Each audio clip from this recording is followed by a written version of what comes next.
জিন্দাবাদ বিজেপি জিন্দাবাদ আর নেই দরকার আর নেই দরকার খুনিদের সরকার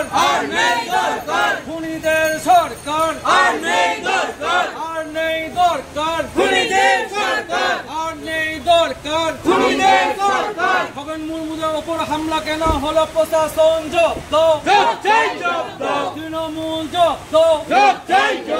প্রাণ দিতে গিয়ে সাধারণ মানুষের প্রাণ দিতে গিয়ে খগেন মুর্মুর যে অত্যাচার হলো কেন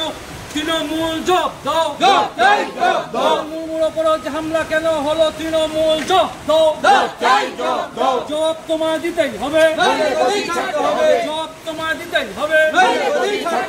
বন্দে মাতরম বন্দে মাতরম বন্দে মাতরম বন্দে মাতরম বিজেপি বিজেপি বিজেপি জিন্দাবাদ বিজেপি বিজেপি বিজেপি জিন্দাবাদ বিজেপি রাজপথে তৃণমূল হুঁশিয়ার হুঁশিয়ার হুঁশিয়ার বিজেপি রাজপথে খুনি তৃণমূল হুঁশিয়ার হুঁশিয়ার হুঁশিয়ার বন্দে মাতরম বন্দে মাতরম বন্দে মাতরম বন্দে মাতরম উত্তরবঙ্গে আমাদের বিজেপি কর্মীদের ওপর হামলা কেন হলো তৃণমূল জব্দ উত্তরবঙ্গে আমাদের নেতাদের ওপর হামলা কেন হলো তৃণমূল জব্দ জবাব তোমায় দিতেই হবে জবাব তোমায় দিতেই হবে।